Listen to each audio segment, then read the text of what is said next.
कढई गरम झाल्यानंतर त्याच्यामध्ये तेल टाकावे.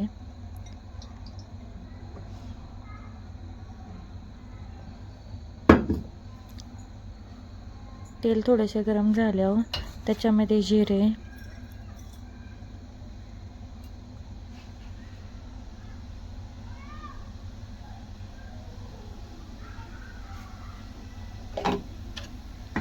जिऱ्यांचा आवाज आला तर किंवा त्यावेळेस आपण केलेली ग्रेव्ही, कांदा, लसूण व तीळ भाजून घेतलेली ही ग्रेव्ही आहे तर ती त्याच्यामध्ये टाकावी आणि ग्रेव्हीला तेल सुटेपर्यंत मिक्स करावे किंवा भाजून घ्यावी.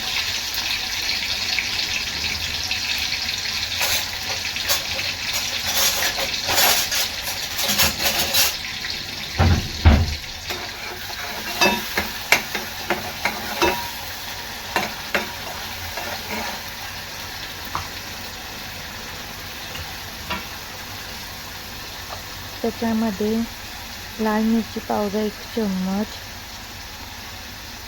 नंतर 1 चम्मच खडा मसाला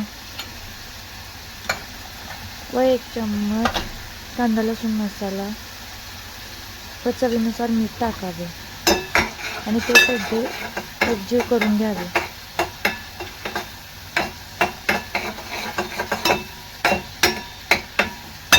आणि ग्रेव्ही 5 मिनिटं तेल सुटेस्तोवर भाजून घ्यावी म्हणजे भाजीला चव चांगली येते.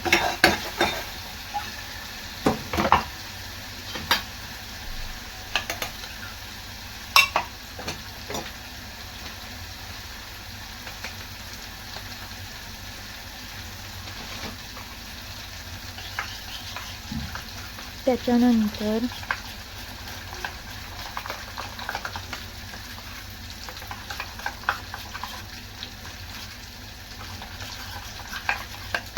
त्याच्यामध्ये दही व त्यामध्ये पनीर मसाला मिक्स केलेली ग्रेव्ही त्या ग्रेव्हीमध्ये कढईमधल्या ग्रेव्हीमध्ये टाकावी व ते मिक्स करून घ्यावी.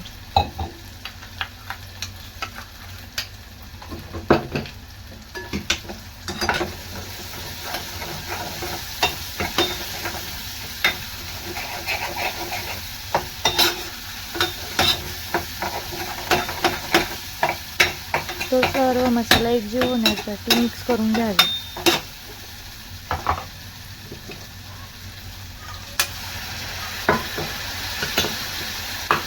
त्यात थोडंसं पाणी ॲड करून भाजी शिजू द्यावी.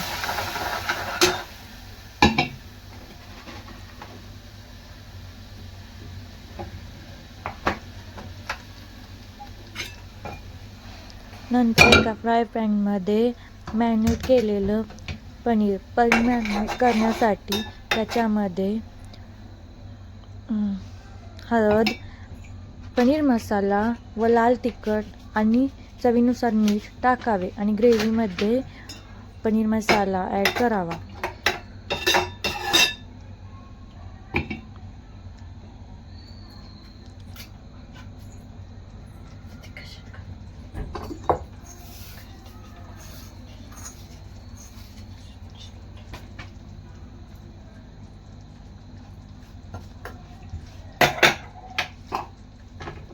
आता मॅरिनेट केलेलं पनीर फ्राईंग पॅनमध्ये घेऊन ते पनीर भाजून थोडेसे तेल टाकून भाजून घ्यावे.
आत्ता भाजलेलं पनीर भाजीमध्ये टाकून घ्यावे.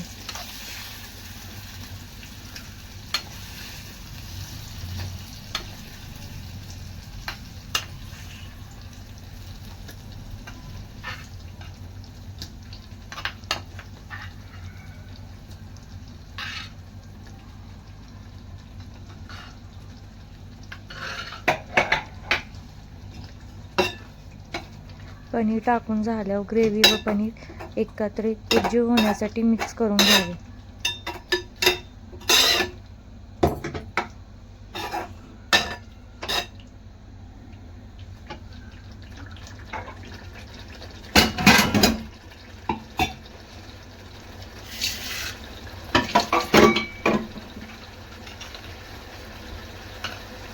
थोड्या वेळ भाजीला शिजू द्यावे कमी गॅसवर.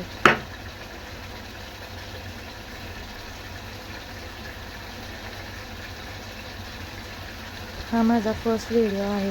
जर काही चुकत असेल तर कमेंट करा खाली. त्याच्यामध्ये कसुरी मेथी व ओली कोथिंबीर टाका. जर तुमच्याकडे कसुरी मेथी नसेल तर तुम्ही कोथिंबीर पण टाकू शकता.